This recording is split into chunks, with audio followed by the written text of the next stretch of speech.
eu diminuir um pouco o Boa brilho noite a aqui. todos, boa noite, sim. A Cíntia está aí também, a Cíntia vai fazer a mediação da nossa apresentação de hoje. Queria agradecer ao Nicolas Sack. O Nicolas é Head de Research do BTG em Digital Assets, né, Nicolas? Depois você Isso fala um aí. pouquinho, por favor, a respeito da sua carreira, tudo que você tem Claro, feito. Felipe. Tá? Com certeza, obrigado. Obrigado você pelo convite aí, pela oportunidade de compartilhar um pouco do conhecimento.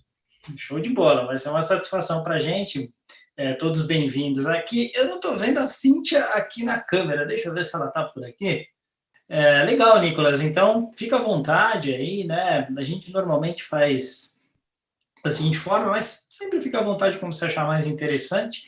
Acho que é legal você, durante um tempinho, falar um pouquinho da sua carreira e explicar esse mercado de criptomoedas tão apaixonante aí que a gente tem vivido. E aí depois a gente abre para algumas questões, né? A participação já vi que está grande, hoje a gente está com um número de participantes bastante elevado, né? E esses participantes podem, via chat, tá, pessoal? Fiquem à vontade para colocar as perguntas. A gente vai mediando aqui e trazendo para o Nicolas. O Nicolas tem acesso também no chat e também a gente vai munindo ele com essas perguntas. Sem mais delongas, então, Cíntia, eu já passo para você já passa para o Nicolas e eu vou ficar aqui nos bastidores só aproveitando, só me deliciando. Como é bom para a gente que é professor, palestrante, ficar só sentadinho ouvindo e aprendendo. Cíntia, manda bala aí, Nicolas. Uma grande apresentação aí para vocês. Valeu. Obrigada, Obrigado, valeu. professor. Gente, boa noite. Então, a gente trouxe aqui o Nicolas para falar, né, sobre um assunto que está borbulhando aí no mercado financeiro. E aí, conta um pouquinho, então, Nicolas, da sua carreira, do que você faz. Vamos lá. Antes da gente começar, eu queria deixar o convite para todo mundo aí interagir pelo chat mesmo. Estou super aberto a responder todo e qualquer tipo de pergunta. Eu, em especial, gosto daquelas mais cabeludas mesmo, que colocam, que dão aquela trucada na gente, porque aí é a parte do desafio que, inclusive, me ajuda a desenvolver a minha tese sobre o tema, né? Então, convido todos vocês a interagirem, se quiserem, mandando perguntas no decorrer da apresentação, eu vou respondendo conforme elas forem surgindo também. A Cintia vai fazendo as interjeições aí, vai jogando as perguntas para a gente interagir e para tornar essa apresentação mais um bate-papo do que qualquer outra coisa, porque eu sei que tem muita curiosidade sobre esse tema e pouca gente domina. Então, acho que o meu papel como alguém que não só gosta muito desse mercado, mas entende a dinâmica de funcionamento, meu papel contribuir com vocês sobre com um pouco do meu conhecimento, né? Então, convido todos vocês a participarem. E também, se vocês puderem, eu vou fazer um pouco do meu jabá aqui, se me seguirem nas redes sociais e também os canais que eu produzo conteúdo dentro da Exame, né, o Future of Money. E em breve vou ter mais um dentro do BTG que devo anunciar nos próximos meses, mas em todas as mídias sociais é Fut com T mudo, of money, tudo em inglês, né? Futuro do dinheiro em inglês, só que o Fut é só F-U-T, que no YouTube a gente começou agora, estamos produzindo muito conteúdo bacana, então convido todos vocês a me acompanharem por lá também. Dito isso, vamos ao que interessa. Comecei minha carreira no mercado financeiro, trabalhando em banco de investimento, né? Trabalhei no Deutsche, trabalhava na corretora, fiz desde back-office, né, que era registro e compensação de operações, cadastro de clientes, e toda essa parte mais operacional da coisa.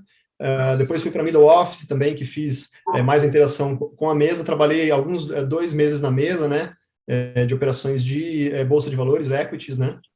Depois disso saí, fui trabalhar numa corretora chamada ICAP, também é uma corretora grande, que no mundo ela é uma interbroker dealer, né, que é uma corretora que liga provém liquidez para várias bolsas no mundo.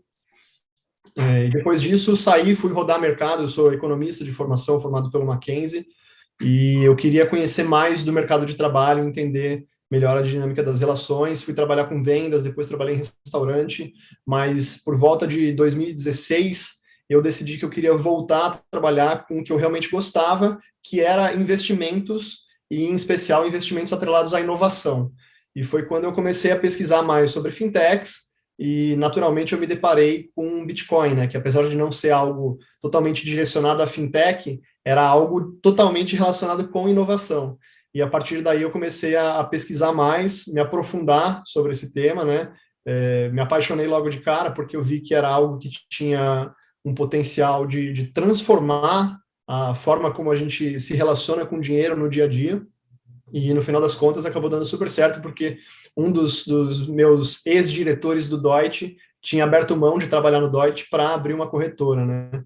Então, no final das contas, ele dava o maior curso de cripto no Brasil na época, eu fui pechinchar um desconto ali com ele, e no final das contas, ele virou e falou assim, cara, por que ao invés de você não fazer o curso, você não vem trabalhar aqui comigo? E desde 2017, então, eu estou atuando profissionalmente em tempo integral nesse mercado, e respiro isso todos os dias, produzo conteúdo sobre isso desde então. Trabalhei nessa corretora de cripto, fui desenvolvedor de negócio lá, atuei também na frente de criação de ICOs, que eu vou falar um pouquinho para vocês mais para frente, que é algumas ofertas de criptoativos novos aí que surgiram naquela época dentro do mercado.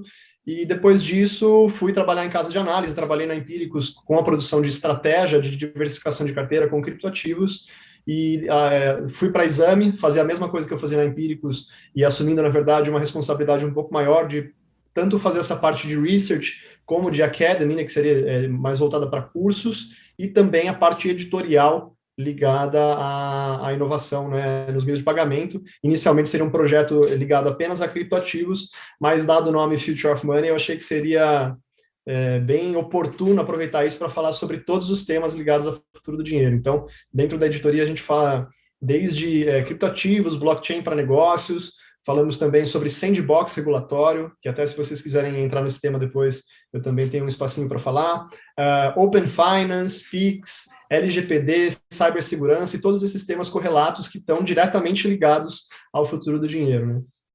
E aí, então, agora também faço parte da equipe do BTG Pactual de Digital Assets como head de pesquisa e conteúdo ligado a esse tema.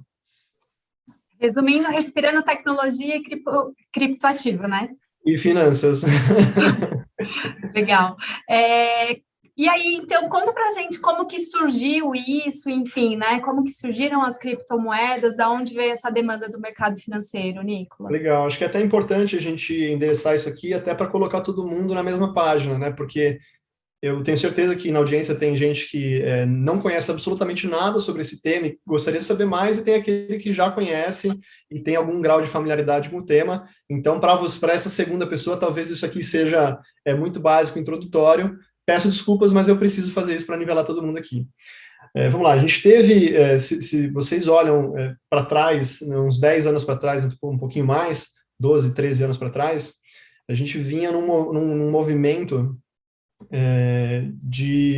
não sei quantos vocês se recordam da crise do subprime, que foi uma crise no mercado imobiliário nos Estados Unidos, né, ocasionada pelo excesso de alavancagem e pela má classificação dos títulos de dívida nos Estados Unidos e posterior empacotamento desse produto de dívida hipotecária dentro de um produto estruturado que foi ofertado como classificação de risco AAA, né, ou seja, o ativo mais seguro para investimento, só que ele tinha um risco de crédito muito alto e isso levou o sistema financeiro a ruir, né, a gente teve uma crise sistêmica, que a gente diz, que é uma crise que começa no mercado financeiro e impacta toda a economia, né, então a gente teve impactos de demissões em massas, não só nas indústrias financeiras, com vários bancos importantes falindo, né, o próprio Lehman Brothers, acho que é o mais icônico que todo mundo lembra, mas também General Motors demitindo um monte de gente, empresas do setor da economia real sendo impactados por conta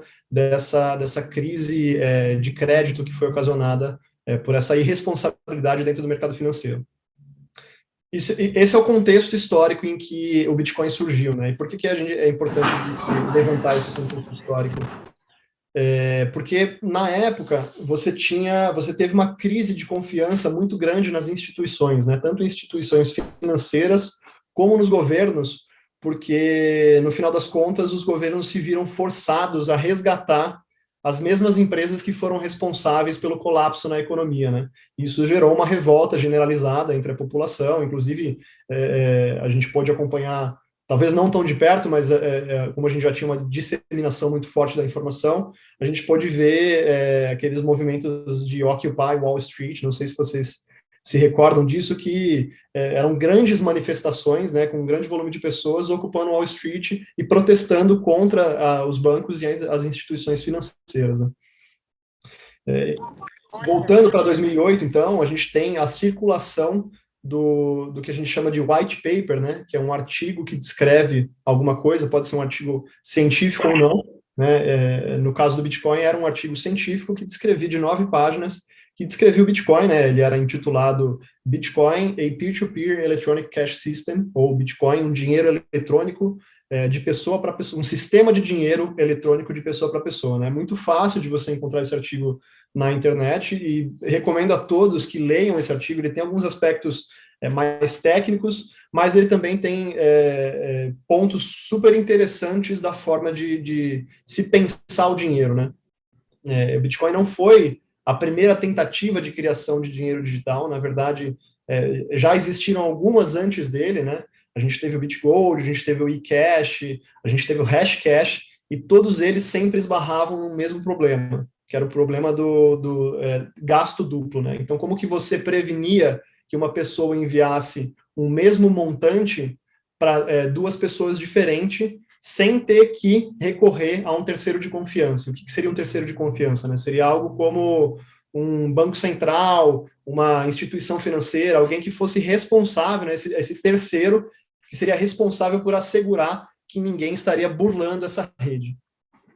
E esse paper, que foi intitulado Bitcoin Peer-to-Peer Electronic Cash System, ele tinha como autor Satoshi Nakamoto, que é uma figura misteriosa que até hoje ninguém sabe quem é, né? Ele pode ser uma pessoa, ou muito provavelmente, é o mais provável, na verdade, que seja um grupo de pessoas, dado que esse artigo ele foi pautado em várias outras tecnologias já existentes, né?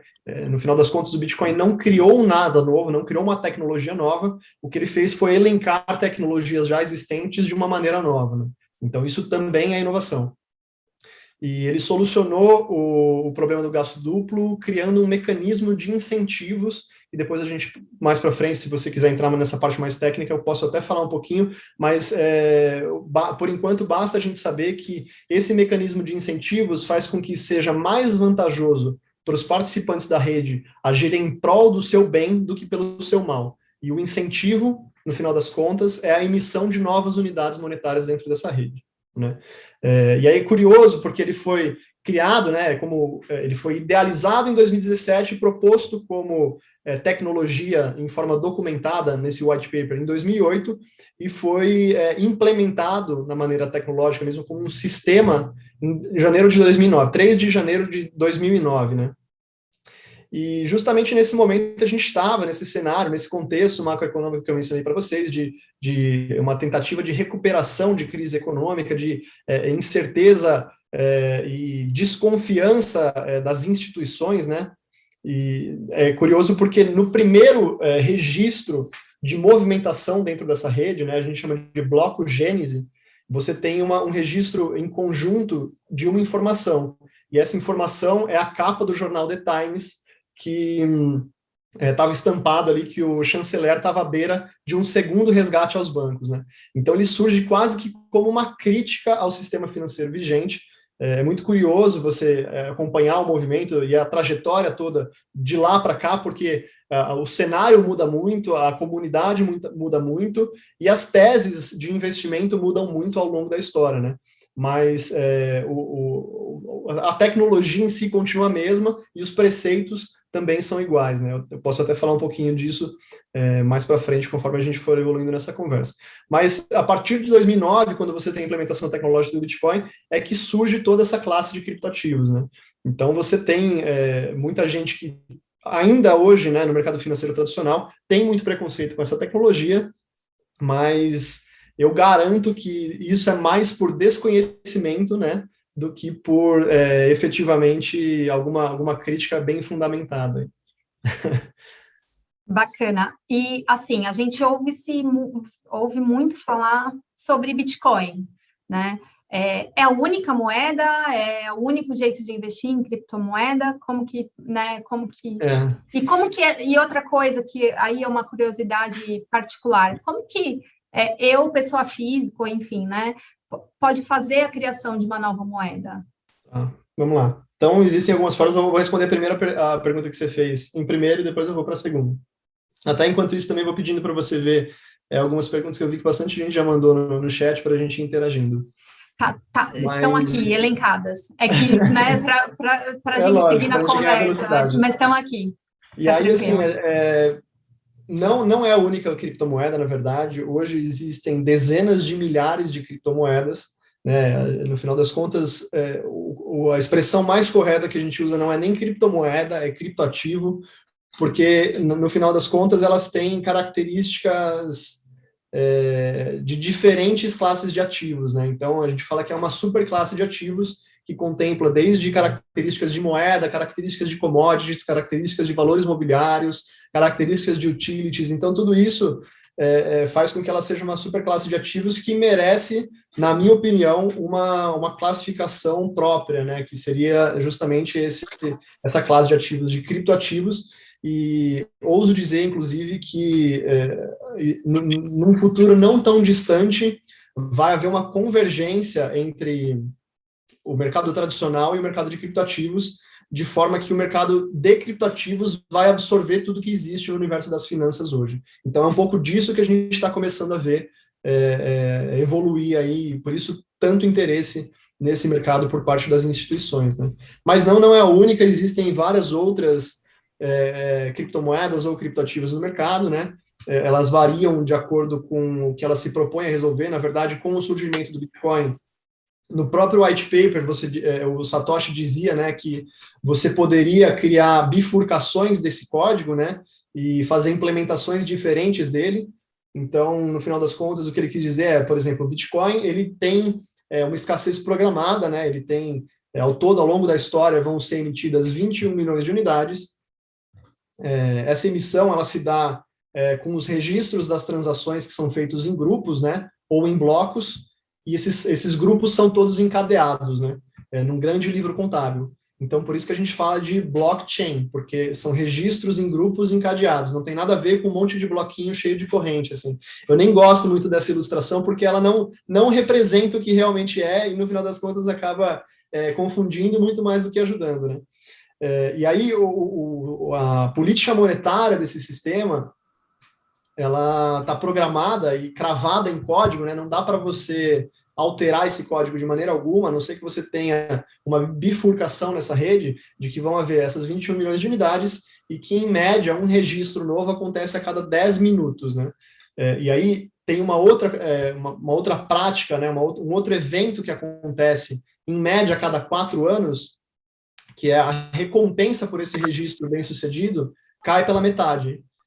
Por que isso é importante? Porque isso faz com que a oferta de Bitcoin ela seja muito semelhante a um recurso natural escasso, né? Que quanto mais você extrai da terra, mais difícil fica de você extrair.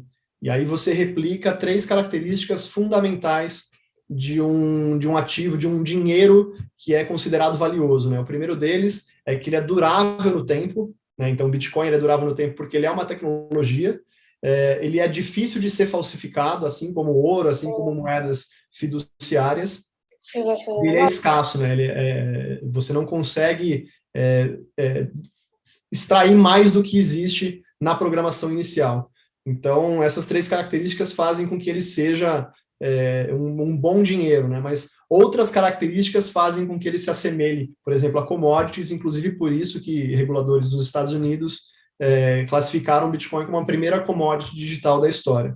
Mas aí, pegando esses pontos, né, ligados à política monetária de emissão, se você quiser mudar alguma dessas características, seja para ganhar velocidade nos registros, seja para ter uma quantidade de moeda em circulação que seja maior, você vai bifurcar esse código e fazer um novo blockchain, uma nova cadeia de registros, né, que vai ter as suas próprias características. Então, as primeiras criptomoedas que surgiram depois do Bitcoin, nada mais eram do que réplicas do Bitcoin com algumas características diferentes. Só que conforme as coisas foram evoluindo, a gente teve o surgimento de protocolos um pouco mais sofisticados, né? Dentro do Bitcoin, você consegue, além de efetuar o registro das movimentações. Eu comentei isso lá no começo, que o primeiro registro do bloco Gênesis ali tinha aquela capa do The Times. Você consegue colocar um script de programação, né? Algumas ordens para o seu dinheiro seguir, algumas condições para que aquele dinheiro seja movimentado. Então, se A acontecer, você envia o dinheiro de X para Y, entendeu? Isso a gente chama, dentro da indústria, de smart contract.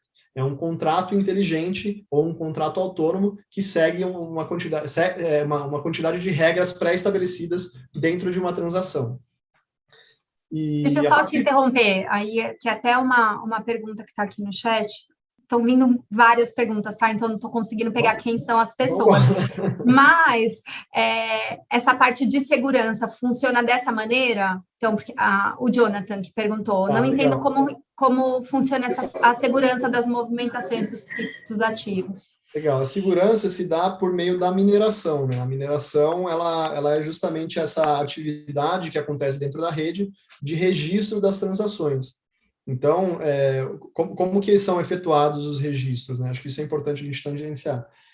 No mercado financeiro tradicional, se você pensa em moedas fiduciárias, como o real, como o dólar ou como qualquer outra moeda, você tem a figura do Banco Central, que é responsável por consolidar todas as informações ao final de cada dia. Então, ele vai receber um relatório de todos os bancos e, no final do dia, ele compensa todas as movimentações e o saldo disso tem que ser zero, né? A ponta de entrada tem que ser igual à ponta de saída. No caso do Bitcoin, esses registros são feitos pelos próprios participantes da rede, né? Eles, no final das contas, fazem um tipo de computação que envolve criptografia, né? Basicamente, ele tem que chegar num cálculo de hash. Hash é um tipo de criptografia. E o que ele faz é juntar algumas informações de transações em códigos binários, né? 1 e 0, e efetua esse registro dentro do grande livro contábil do Bitcoin, que é o blockchain. Eu acho que o exemplo mais fácil que eu tenho de explicar isso seria recorrendo, eu sempre uso esse exemplo e acho que funciona muito bem para as pessoas entenderem. É assim, vamos supor que a gente está aqui, todo mundo jogando banco imobiliário. Acho que todo mundo já jogou banco imobiliário ou Monopoly, sabe qual jogo que é. E aí a gente tem, ao invés de cédulas, porque a gente está jogando num ambiente virtual aqui, num ambiente digital, a gente tem os nossos pequenos livros contábeis, pequenas fichinhas contábeis, que a gente anota todas as movimentações que acontecem ao longo do jogo, né? Então, vamos supor que numa rodada, você passa, Cíntia, na minha residência ali no Morumbi e precisa pagar aluguel para mim. Então, a gente vai anotar, todos nós que estamos jogando, vamos anotar que nessa rodada a Cíntia transferiu R$100 para o Nicolas por conta do aluguel no Morumbi, né? Ao final da rodada, todos nós que estamos participando dessa pequena economia, vamos verificar os saldos que foram movimentados ao longo da carteira, ao longo da rodada, para definir qual é o saldo de cada participante naquele determinado momento de tempo, entendeu?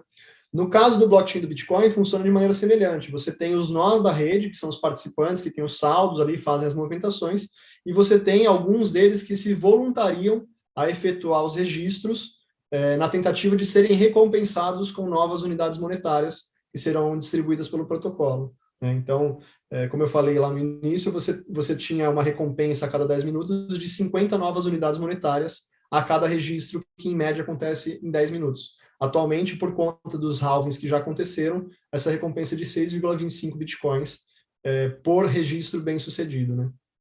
Então, o que garante a segurança da rede é justamente o poder computacional dos mineradores, que hoje, se você olha você tem gráficos, né, como esses registros são todos públicos, você tem gráficos que apontam o poder computacional total da rede, né, e atualmente ele é significativamente maior do que todos os as infraestruturas de dados de cloud das principais empresas de tecnologia, assim, são algumas centenas de vezes mais seguro do que todas essas empresas de cloud. Então, o que garante a segurança na rede numa rede blockchain é justamente a capacidade computacional somada de todos esses participantes que se voluntariam, né? Na verdade, não são voluntários porque estão querendo fazer o bem, são voluntários porque estão disputando por um registro e por uma fatia dessa oferta escassa de bitcoins.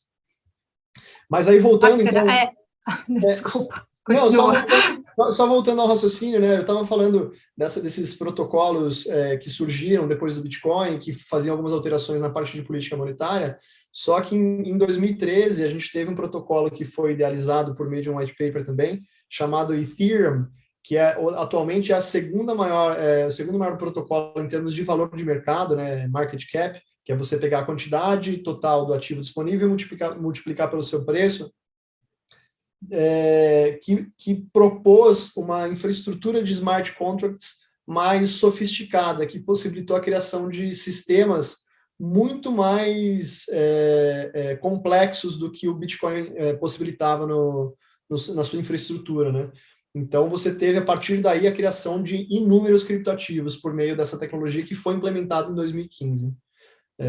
De novo, atualmente são quase 10 mil, uma variedade bem ampla aí. Boa parte deles não tem valor, porque são golpes e fraudes, ou porque foram propostos e não conseguiram ter financiamento suficiente para seguir com o desenvolvimento, entendeu? Não ganharam tração de comunidade, esse tipo de coisa. Então, não evoluíram para se tornarem algo economicamente viável de se investir. Certo. Essa parte de mineração, foi o Eduardo que perguntou aqui no chat. É vantajoso, né? Assim, então, eu tô aqui, não entendo nada. Uma pessoa, um leigo, ele pode entrar e fazer mineração de criptoativo? Como que funciona? Pode, se é economicamente viável, não. Em especial aqui no Brasil, porque no começo da rede dava para você fazer tranquilamente, né? Você conseguia, em especial lá em 2009, quando o Bitcoin surgiu, que pouquíssima gente conhecia, você conseguiria minerar Bitcoin do computador que você tem na sua casa, do seu notebook, porque o nível de dificuldade de efetuar o registro era muito baixo, né? Então, você conseguiria tranquilamente fazer isso. Até você ver muitos casos de pessoas que perderam carteiras de Bitcoin com dezenas de milhares de Bitcoins, até se você computa em dólares, são bilhões de dólares alguns anos atrás, e que fazem expedições para vasculhar no lixão para encontrar o CPU que ele descartou, né? Porque naquela época o registro era muito fácil de ser feito, provavelmente a pessoa fez como um experimento e nem levou a sério, nem acreditou que aquilo ia vingar em algum momento, e que hoje, para ele, vale a pena investir recurso para buscar isso, porque é praticamente uma caça ao tesouro ali, né, que ele vai fazer. Mas atualmente não é uma indústria fácil de ser acessada, ela é capital intensiva, né? Então você precisa de muito maquinário para competir. Hoje você tem o que a gente chama de fazendas de mineração, né? Que são grandes galpões quilométricos lotadas de máquinas que são construídas especificamente para efetuar registros no blockchain do Bitcoin, né? A gente chama elas de ASIC, que é Application Specific Integrated Circuit. É uma maquininha que tem 3 ventoinhas, porque ela esquenta muito, porque ela é uma máquina intensiva em processamento, né? Ela fica só fazendo, por tentativa e erro, o registro ali das transações de Bitcoin no livro contábil. Então, no final das contas, você teria que ter uma capacidade industrial para competir com eles. Assim, você pode até tentar se juntar ao que a gente chama de um pool de mineração, né? Que é como se fosse um bolão ali de loteria que você se junta com o pessoal da firma no final do ano para tentar aumentar suas chances de ganhar.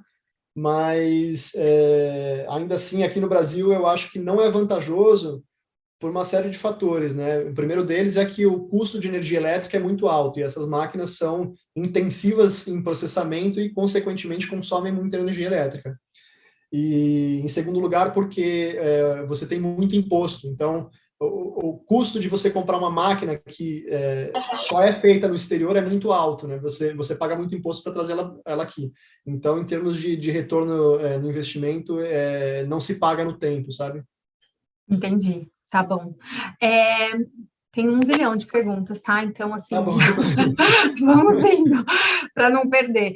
Que eu separei aqui, foi a primeira pergunta, me desculpa, não vou voltar aqui no chat para ver quem falou, mas enfim, gostaria de saber como os bancos internacionais têm contabilizado esses criptoativos. É um ativo financeiro ou um ativo intangível?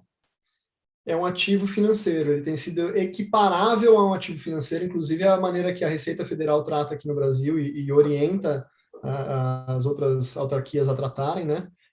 Então, ele é um ativo equiparável a um ativo financeiro, ele entra no balanço contábil também, você pode, inclusive, integralizar ele no capital social aqui no Brasil, mas, assim, hoje você não tem uniformidade na tratativa, né? Você tem algumas diretrizes que vêm sendo traçadas, a OCDE já traçou algumas diretrizes nessa linha, o Bank of International Settlements, que é o Banco de Compensações Internacionais, que seria o Banco Central dos Bancos Centrais, também dá algum tipo de diretriz com relação a isso, né, que boa parte do mercado segue aí no mundo, mas você não tem uniformidade e não tem uma regra definida, né? No final das contas, quem vai definir isso é os países individualmente. É lógico que, idealmente, a gente vai chegar a um momento em que você tenha a uniformidade no tratamento disso, né, em termos contábeis. Hoje o que você tem são só sugestões, né? Certo. E aí, uma pergunta também, nesse sentido, né? A falta de legislação com relação a isso no Brasil facilita esses estelionatários? A gente, né, viu recentemente, junto com o buzz dos criptoativos, essa parte de pirâmide, de gente sumindo com dinheiro, enfim, isso, exatamente. Né, assim, eu até brinco que, poxa, a gente, no final das contas, criminoso existe em todo lugar, né? Já teve época que foi avestruz, já teve época que foi produto de energético, hoje só mudou o instrumento, né? A criatividade deles muda o tempo todo e, no final das contas, todo dia acorda um espertinho, um trouxa, e quando eles se encontram, sai boleta, né? Então, o Bitcoin tem sido usado como instrumento porque realmente pouca gente conhece e, em última instância, é mais fácil de você enganar as pessoas quando elas não sabem daquilo que elas estão tratando, né? E como você já tem ganhos realmente expressivos dentro do mercado de criptoativos tradicionalmente, né, não é incomum você encontrar valorizações de ativos de 580%, 700%, às vezes até mais de 1000% em poucos meses. É natural que você tenha pessoas querendo se aproveitar disso, né?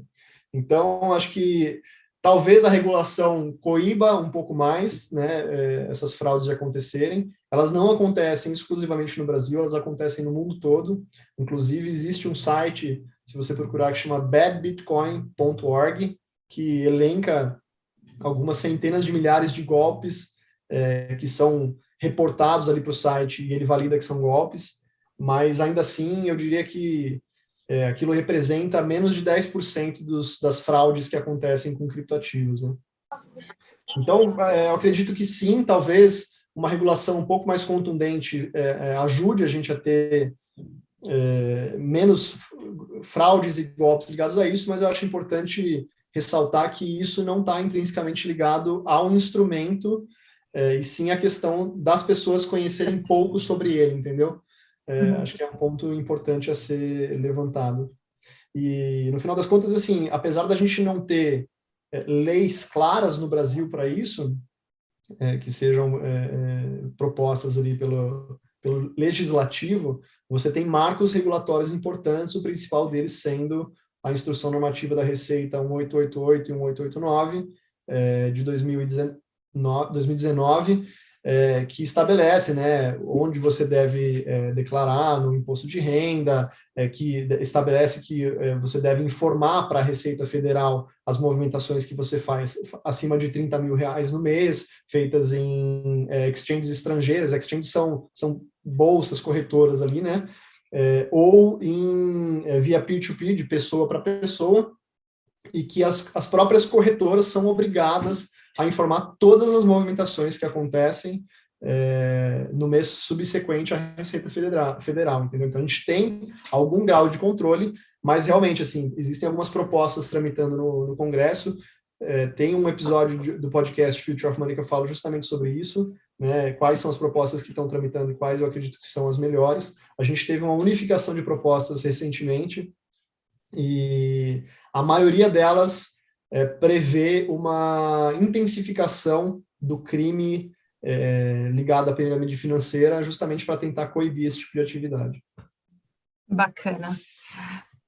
Aqui eu vou falar sobre, juntar duas perguntas aqui, né, que falam que a China estava, enfim, né, sendo contra, e aí a gente vê, por outro lado, outros países falando de uma criação centralizada, enfim, né, de uma moeda institucional, sei lá, governamental.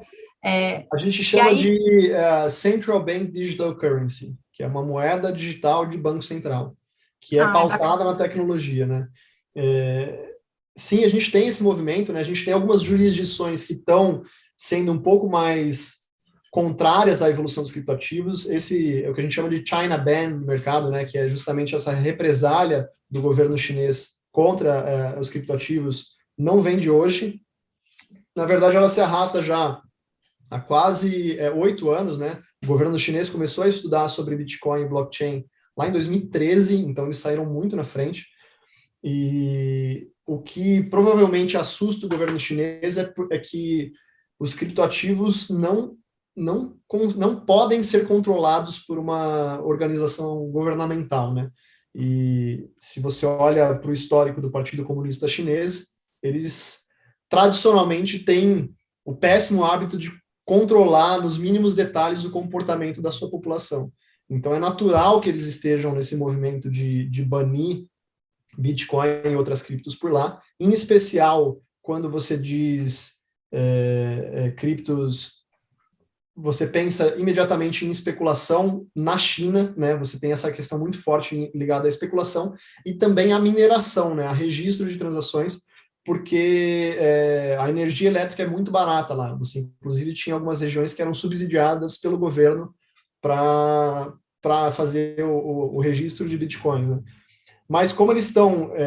provavelmente a China vai ser o primeiro país do mundo a lançar a moeda digital de banco central dela, né?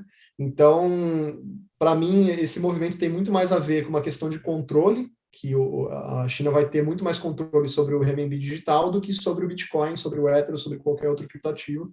Então, é natural, dado o histórico do Partido Comunista Chinês, que eles sigam por esse caminho de repressão e afastamento, né? Tanto é que, assim, depois que esse movimento de repressão do governo chinês contra os criptativos começou, você teve uma queda expressiva no poder computacional da rede de basicamente todos os criptativos, porque você tinha essa indústria muito fortalecida por lá, né?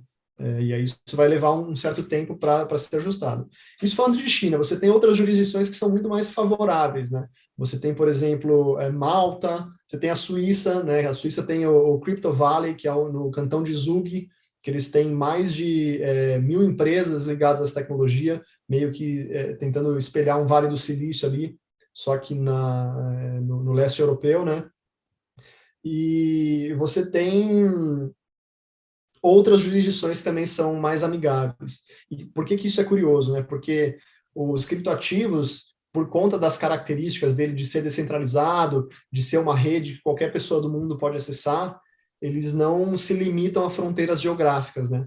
Então, os modelos de negócio também são pautados nisso. Então, o que acontece é que se você tem uma repressão muito forte por parte de determinada jurisdição, o que vai acabar acontecendo é o que a gente chama de arbitragem regulatória. O empreendedor ele vai para uma jurisdição mais amigável e vai gerar emprego lá, vai garantir geração de receita por lá, vai pagar tributo lá, entendeu? Então, ele vai fortalecer a economia local por ser muito fácil de você movimentar negócios digitais pautados em tecnologias digitais, né? O que fica mais limitado é justamente a parte de mineração, que depende de dispositivos físicos, né?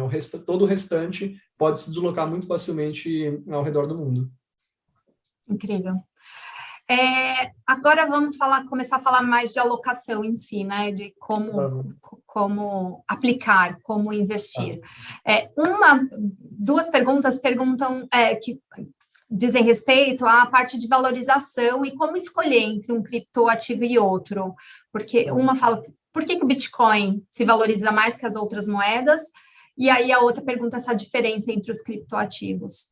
Legal. Antes da gente falar sobre diversificação de portfólio com cripto, dentro de cripto, inclusive, acho que é importante a gente falar dos meios que existem hoje para você acessar esse mercado, né?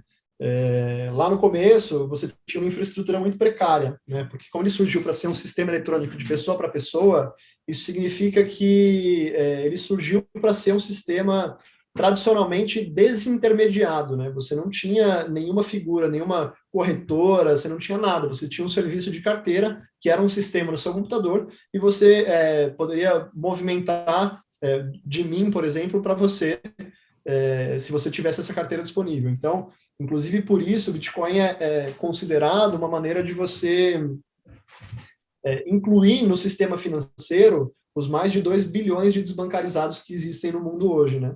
Porque você, com um smartphone, em qualquer lugar do mundo, você consegue ter acesso a esse sistema de transferência de valores, né? E mais importante do que isso, você consegue movimentar recursos financeiros para qualquer lugar do mundo em questão de minutos, né? Hoje, se você pensa em fazer uma movimentação de remessa internacional, por exemplo, se você for pelos veículos tradicionais, usar um Western Union ou alguma outra concorrente aí para o sistema SWIFT para enviar interbancário, essa movimentação vai levar alguns dias, se não semanas, para ser efetuada. Burocrática, né? Super. É muito burocrática e é importante mencionar que as taxas são super elevadas, né? Em alguns casos, comendo 2 dígitos de percentual aí do valor que é enviado. Com o Bitcoin você paga só a taxa de mineração, que, dependendo do congestionamento da rede, pode estar mais alta, mas que, eventualmente, em alguns momentos, pode custar centavos de dólares, entendeu? Então, isso é muito interessante.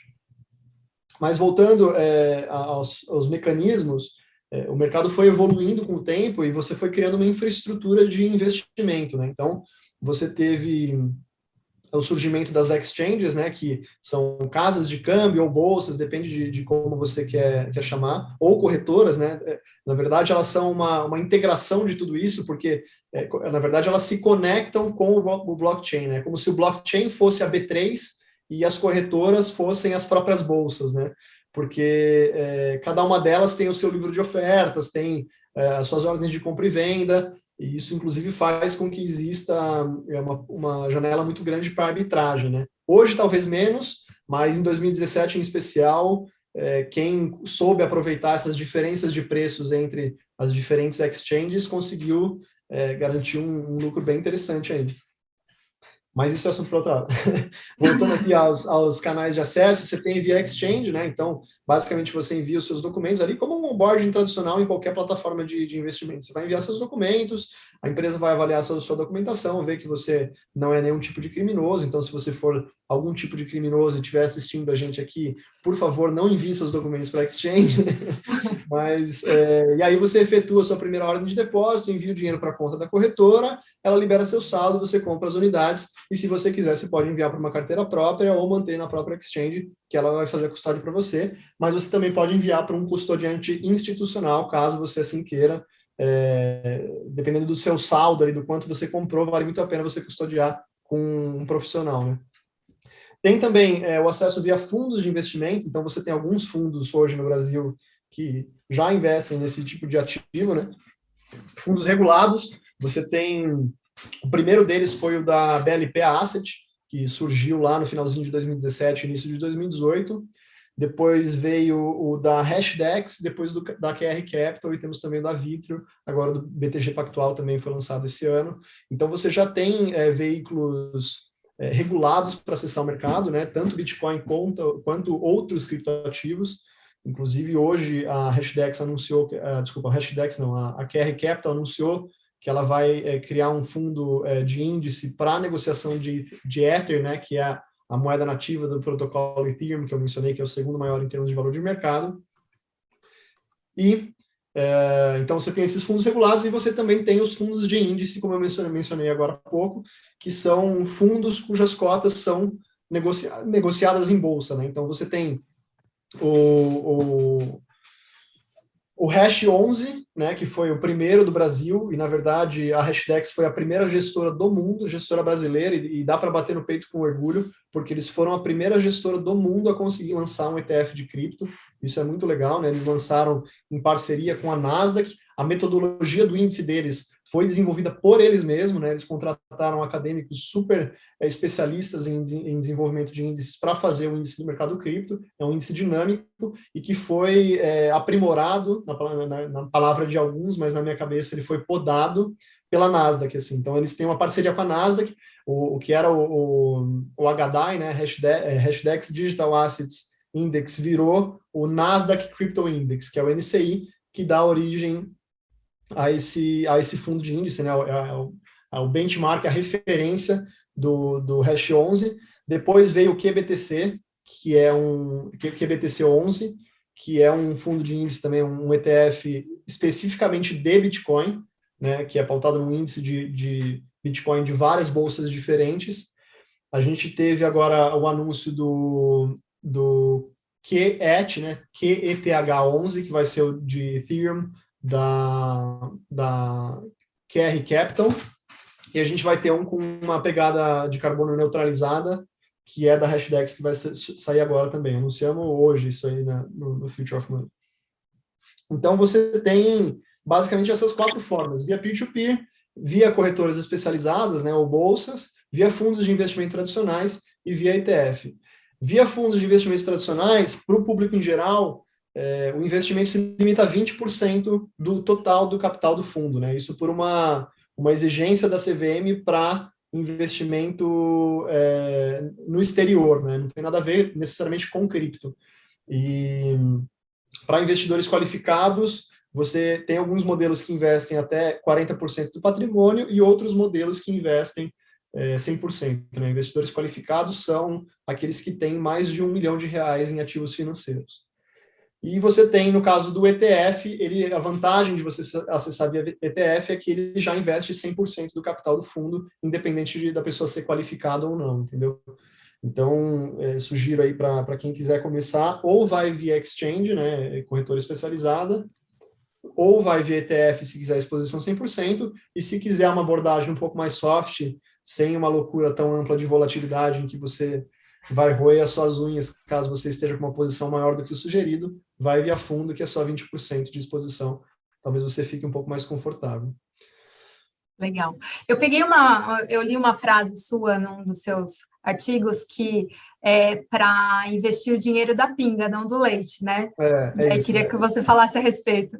Não, é porque assim, no final das contas, a gente está falando de investimento em tecnologia, né? E numa tecnologia muito nova e que está imersa em incerteza regulatória, né? Você não tem nenhuma claridade regulatória. Lógico que a gente está num momento muito importante nessa classe de ativos, que os reguladores estão começando a entender mais a fundo isso e estão conseguindo ter condições de criar uma regulação apropriada sem estrangular a inovação, né? Isso é super importante. Mas ainda existem muitas incertezas, e acho que o principal risco do mercado não está no código, não está no sistema, não está no ambiente virtual, está na canetada. Se a caneta pesar demais, os preços não vão responder bem, né? Então, por conta disso, né, por conta de vários riscos que também não são compreendidos, tem algo que a gente chama de ataque de 51%, que tem a ver com o poder computacional, tem riscos de sistema, né? Apesar de que o Bitcoin é um sistema que roda de maneira praticamente ininterrupta nos últimos 12 anos, sem nenhum tipo de falha, né? É um marco super impressionante para quem conhece de software. Ainda assim, existem riscos que não devem ser desconsiderados. Então, quando você olha para uma estruturação de portfólio, né, e você faz o cálculo ali de uma alocação eficiente, da fronteira eficiente da carteira, né, você vê que o que maximiza o índice de Sharpe, que é o índice que mede o retorno ajustado ao risco, né, quanto que você deve expor do seu portfólio a essa classe de ativos para ter um nível satisfatório de retorno ajustado ao risco. Esse retorno ele fica entre 3% e 5%, né, para você maximizar a alocação eficiente do seu portfólio. Então, você não precisa de muito, né? E é por isso que eu falo assim, pô, não vai colocar o dinheiro que você vai pagar as contas de casa, né? Coloca o dinheiro que você vai gastar no boteco, gasta o dinheiro da pinga e não do leite, né? Porque assim você vai garantir que o seu portfólio vai ter a potencialização de retorno sem correr um risco desnecessário, entendeu? Então, eu sempre vou no 5%, que eu acho que é o mais indicado. Você pode, inclusive, aumentar essa exposição conforme você vai conhecendo mais do mercado, compreendendo os riscos, né? Chegar ali por volta dos 10%, mas de imediato, assim, não sugiro que comece com mais de 5% do portfólio enquanto não tiver um conhecimento profundo sobre essa classe de ativos. E aí eu diria, assim, pelo menos 1 ano de estudo, entendendo a dinâmica dos mercados, como que eles funcionam, porque é um mercado bem diferente, é um mercado que, diferente dos mercados tradicionais, como Bolsa de Valores, ele funciona 24 horas por dia, 7 dias por semana, 365 dias por ano, ele não tem circuit breaker, então tudo que acontece é precificado imediatamente, se cai 20%, isso aciona a ordem de stop, interrompe posição alavancada, derruba mais, às vezes cai 35% num dia, mas ao mesmo tempo também sobe muito forte, com muita intensidade. Acho que todo mundo acompanhou o movimento de preços do Bitcoin nesses últimos 2 anos e foi realmente muito impressionante. Mas é fundamental que você tenha uma posição ajustada que vai possibilitar você ter uma noite de sono tranquila, né? O que eu digo é que se você está olhando a queda do Bitcoin e você está desconfortável, significa que a sua posição está maior do que ela deveria ser, entendeu? Porque você já entra no mercado sabendo que é um mercado volátil e que está sujeito a essas grandes flutuações. Mas, de qualquer maneira, assim, é um mercado assimetricamente convidativo, né? No sentido de que o potencial de ganho é muito maior do que 100%, né? Que é o potencial de perda absoluta, né? Que a gente chama de risco de ruína. O máximo que você pode perder do seu capital investido é 100%. Agora, o máximo que você pode ganhar é infinito, né? O quanto ele subir. Então, é super convidativo e é super recomendado que você tenha um percentual disso na carteira, até porque quando você olha para a correlação histórica do Bitcoin com outras classes de ativo, né, então com imóveis, com bolsa de valores, com commodities e outros ativos tradicionalmente tidos como reserva de valor, como franco suíço, dólar, e até ouro, prata, enfim, você percebe que ele tem um baixo nível de coeficiente de correlação, né? Fica entre 0 e 25 e menos 25, que aponta justamente essa baixa correlação, que são ativos estratégicos para você incluir no portfólio. Isso tende a diminuir com o tempo, conforme mais gente for colocando e alocando em Bitcoin, essa correlação tende a aumentar, porque você passa a ter movimentações guiadas por manadas, né? Mas por enquanto ainda é um ativo muito estratégico de se ter dentro de um portfólio de investimentos. Bacana. E aí, só para finalizar aqui, tem mais 1 zilhão de perguntas, mas vai ficar para outra conversa. Que Tem bom que o pessoal se perguntas. interessou, porque eu acho que é um tema que precisa realmente de muita discussão, muito debate. Até para quem não teve a pergunta respondida aqui, eu vou abrir uma caixinha de perguntas lá no meu Instagram. Quem quiser mandar, cara, manda lá que eu respondo todas. Se não hoje, amanhã, com certeza, já vão estar todas respondidas, tá? Nossa, super obrigada pela disponibilidade. Então, vamos fechar. E aí, você falou sobre movimento de manada, né? Era até um questionamento meu.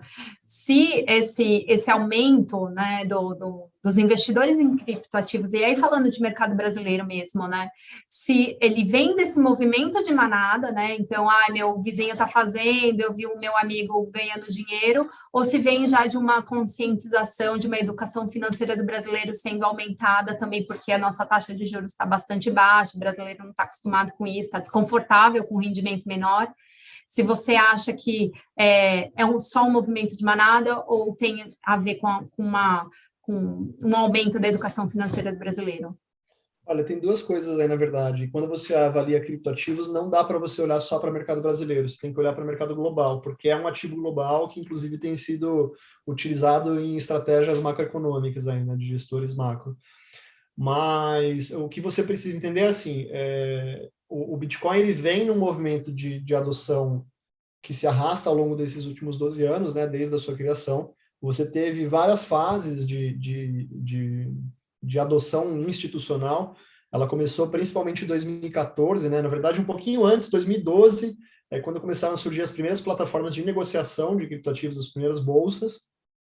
Depois você tem os primeiros fundos de hedge, né, que são quase como fundos multimercado aí, lá dos Estados Unidos e de outras regiões mais sofisticadas em termos de investimentos, que criaram investimentos diretos ou em criptoativos, né? Você tem, por exemplo, o Pantera Capital, que foi o primeiro fundo de Bitcoin que surgiu em 2013.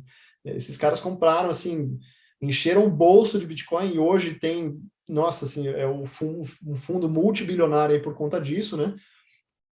E isso foi avançando, você cada vez mais foi tendo instituições participando, os fundos de endowment de grandes universidades, que são fundos compostos por doações de ex-alunos, né? Então, todos os alunos aqui, se quiserem compor um endowment para a FIA, fica o convite. Mas são porque geralmente o pessoal que sai de Harvard, Stanford, Yale, acabam virando milionários, né? Ou vem de famílias muito ricas, e eles doam uma parcela do rendimento deles para a universidade continuar operando e criando conhecimento, gerando novos profissionais, enfim. Em 2018, vários desses fundos passaram a investir em empresas do setor, investir diretamente em criptoativos. Então, Yale, Stanford, MIT, Harvard, todos eles têm algum grau de exposição a criptoativos. Você teve também as bolsas de Chicago, né, em 2017, lançando contratos futuros. Então, o mercado foi se sofisticando e as teses de investimento foram evoluindo, né? Então, acho que tem um pouco dos dois, né? Um pouco da melhoria da compreensão do mercado tradicional, trazer novos investidores, né? Em especial investidores profissionais, investidores qualificados que têm acesso a uma informação de melhor qualidade.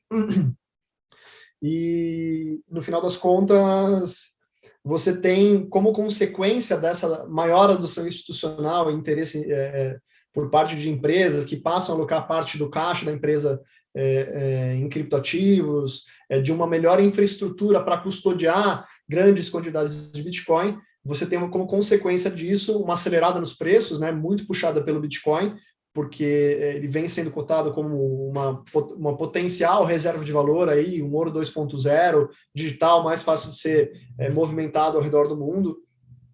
E isso traz uma valorização de preços que, como consequência, gera um interesse por parte do varejo, que, na sua esmagadora maioria, vai comprar na alta e vai vender na baixa, entendeu?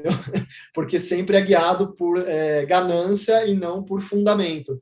Então, no final das contas, é um pouco dos dois, na verdade, é um misto das duas coisas, mas até para entender um pouco sobre isso, eu recomendo um livro de uma acadêmica que chama Carlota Pérez. Ela segue os conceitos de um economista super, super interessante também, que é o Peter Schumpeter, né? Que fala muito sobre inovação, sobre os ciclos de inovação, só que ela junta os ciclos de inovação tecnológica com os ciclos de movimentos de altas expressivas nos mercados financeiros, né? Ela tem, acho que chama Financial, como que é? Technological Innovation and Financial Evolution, alguma coisa nessa linha. Se você procurar por Carlota Pérez, com certeza você vai encontrar. O livro não tem tradução para o português, é só em inglês, chama Technological Revolution and Financial Capital. É exatamente esse o nome do livro. É um livro de 2002, então ela faz alusão a outros momentos da história, não comenta sobre Bitcoin, não comenta sobre esse movimento de preços que a gente vê no criptoativo, nos criptoativos, é muito mais algo ligado a comportamental, em movimentos de comportamental financeiro ligado a movimentos de revoluções tecnológicas, né? E é curioso você notar como o ciclo que ela se descreve no livro é exatamente o ciclo que está acontecendo hoje com os criptoativos. Mas, ó, já vou responder uma aqui do Edgar, que ele mandou se a gente tem derivativo de cripto, a gente tem vários derivativos de cripto, inclusive a gente tem derivativos que são inovações dentro do mercado financeiro, que são somente dentro desse universo de criptoativos, que provavelmente vão se transbordar para o universo dos derivativos tradicionais aí, né? Tem um tipo de contrato futuro que chama contrato futuro perpétuo, né? Que não tem vencimento, que ele renova o vencimento a cada ciclo, mas existem derivativos regulados e não regulados. Então, dentro dos regulados, as principais casas que oferecem derivativos são as bolsas de Chicago, né? Se eu não me engano, atualmente só a CME oferece, se não me falha a memória, a Cboe desistiu, né? desse mercado. Você tem a BACT, que é a frente de ativos digitais da Intercontinental Exchange, né, que é a empresa-mãe da New York Stock Exchange, que é a maior bolsa de valores do mundo, né? Então, a BACT negocia derivativos, mas, além dela, você tem uma série de outras empresas, né? Em especial, as grandes exchanges do mundo negociam derivativos. Então, você tem uma que chama FTX, a Binance, BitMEX, Deribit, todas elas oferecem tanto opções, né, de Bitcoin, como derivativos de contratos futuros. E outros criptoativos também, não só Bitcoin, tá? Legal. Você falou da correlação aí com os outros ativos financeiros, né? E aí, deixa eu ver aqui quem foi. A Larissa, ela perguntou se ela pode usar criptoativo como hedge contra a inflação. Então, é uma pergunta complicada. Talvez no Brasil, sim, porque é engraçado que, assim, se você olha para esse último semestre, o Bitcoin superou o IPCA e o IGPM, né? Então ele funcionou de fato como um ativo. E olha que para superar o IGPM está puxado, hein? E olha que a gente está falando de um momento de queda no mercado, né? Porque a gente teve uma ascensão no primeiro trimestre, mas uma queda forte no segundo trimestre, né? Uma correção de quase 50% nos preços do Bitcoin. E ainda assim a gente superou o IGPM e o IPCA, entendeu? Então, nesse sentido, funcionaria. E é curioso porque, assim, eu costumo brincar que, no longo prazo, o Bitcoin ele é um ativo de duplo hedge para quem é brasileiro, porque ele é um ativo dolarizado, então ele é um hedge, né, cambial nesse sentido, porque você vai proteger o real da apreciação do dólar, e ele é um hedge do Bitcoin contra o dólar, né, da ruína do dólar e de uma eventual hiperinflação no dólar, porque a gente viu, se você olha para o que aconteceu nesse último ano de 2020, por conta da pandemia, você viu os governos sendo obrigados a emitir moeda para resgatar a população de um estado de confinamento, né? Porque as pessoas não podiam ir trabalhar por conta de uma incerteza sanitária, que não tinha nada a ver com a economia, mas que impactou diretamente a economia.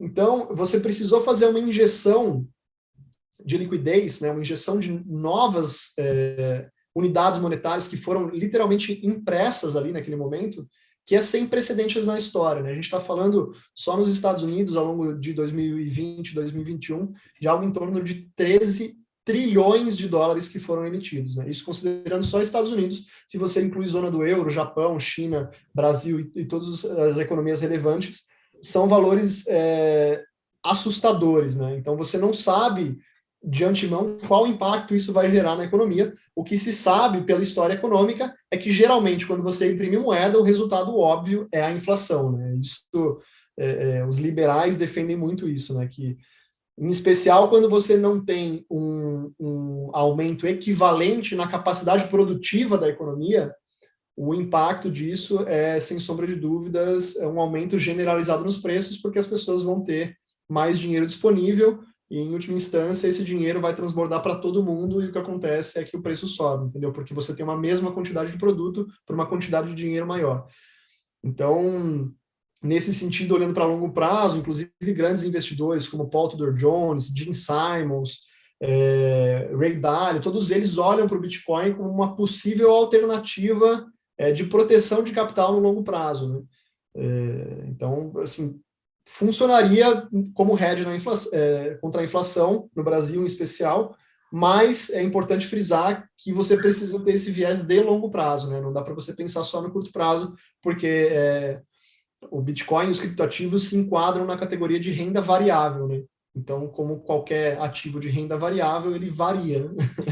Ele não tem como você garantir que ele vai superar um determinado índice, porque você não sabe de antemão qual vai ser o retorno que esse investimento vai te oferecer.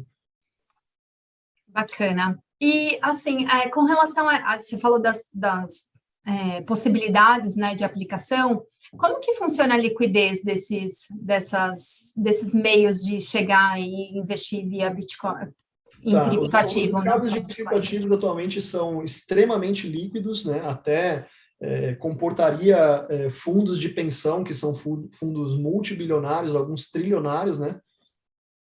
mas provavelmente esses fundos não investiriam 100% do capital do fundo no mercado, né? Geralmente a gente fala de uma fração, 1%, 2%, justamente para maximizar o retorno ajustado ao risco, né?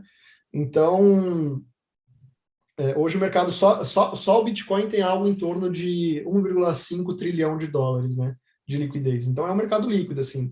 Não é os seus 10 mil reais disponíveis aí na carteira que você quer investir em cripto que vão fazer a diferença ali na questão da liquidez, assim.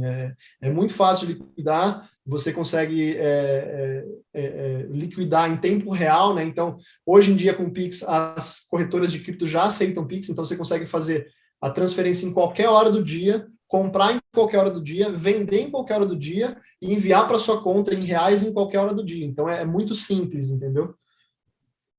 Uau, é um processo incrível. muito fácil, assim. Inclusive, hoje, você tem fundos grandes que investem em Bitcoin e outros criptoativos, né? Se você olha para o Hash 11, que é o ETF da Hashdex, que eu falei que é esse primeiro ETF, ele já está em terceiro maior ETF do Brasil, em termos de movimentação, em termos de AUM, né, que é ativos sob gestão.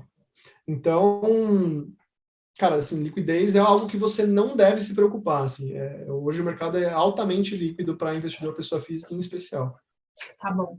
E aí, então, a última agora, antes que seu filho chegue, essa variação, então, do preço, né, dos criptoativos, você vê como um fator prejudicial para ser usado como meio de pagamento?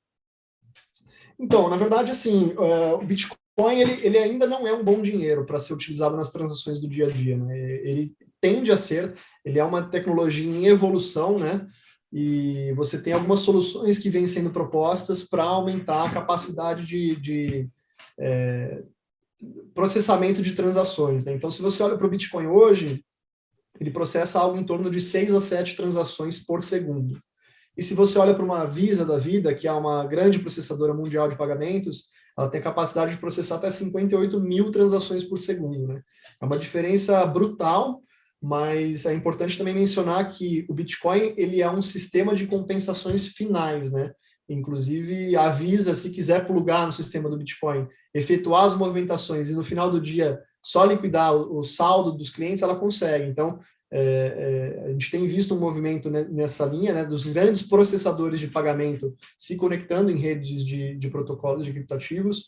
Um deles mais emblemático, que foi inclusive uma das coisas que fez os preços subirem tão fortemente nesses últimos anos, foi a PayPal, né, que disponibilizou a compra de Bitcoin, venda de não só Bitcoin, mas vários outros criptoativos para os seus mais de 280 milhões de clientes no mundo, né? Eles começaram com os Estados Unidos e aos poucos eles estão, de maneira faseada, oferecendo isso para outros clientes e também oferecem a possibilidade de estabelecimentos comerciais aceitarem criptoativos como forma de pagamento, né? Então, o que eu acredito é que existem soluções centralizadas, como esses processadores de pagamento, existem soluções descentralizadas, né, que são, a gente chama dentro da indústria de soluções de segunda camada, que é como se fosse uma via auxiliar ali, você tem a marginal e você tem a via auxiliar que faz você conseguir fluir mais veículos ao mesmo tempo, né? Essas vias auxiliares, essas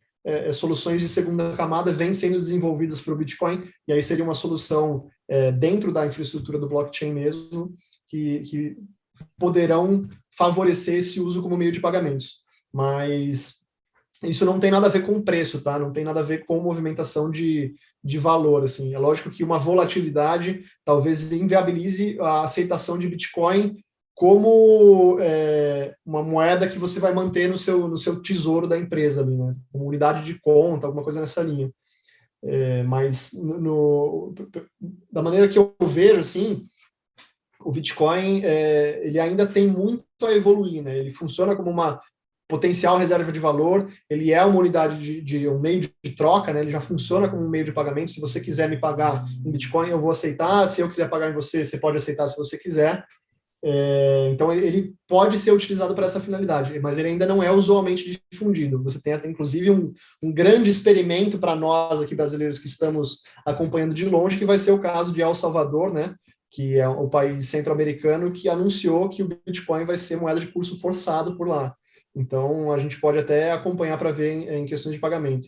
Agora, com relação à movimentação de preços, isso não está ligado necessariamente a ele ser utilizado como pagamento ou não. Tem muito mais a ver com, primeiro, essa acelerada muito rápida de preço, né, quase exponencial que a gente teve ao longo de 2020, que é natural que a gente tenha alguma correção um pouco mais forte antes que a gente volte a recuperar, né? E também essa é uma movimentação ligada a essa repressão feita pelo governo chinês, que até o mercado, a indústria de mineração se acomodar, o mercado vai ficar um pouco nervoso, isso é natural, assim. Então, acho que são coisas separadas, mas que podem em algum ponto se encontrar, sabe? Bacana. É isso. Bom, ficamos aqui e a gente vai provavelmente ter um papo 2.0 sobre criptoativo, né? Porque ficou bastante, ainda pergunta de fora, foi bem bacana. Queria então te agradecer muito, né? Foi muito bacana o seu tempo, sua disponibilidade, né? Para vir falar aqui com a gente. Professor Felipe, quer finalizar aqui? As minhas palminhas dizem tudo, é isso.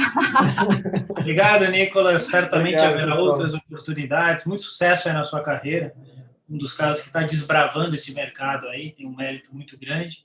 E vamos que vamos, né? Vamos sempre levando esse tipo de conhecimento aí para o pessoal que está aprendendo, para o pessoal do mercado financeiro, que sem dúvida vai ser mais uma opção de investimento, diversificação de carteira, nos moldes que o Nicolas já trouxe aí para a gente.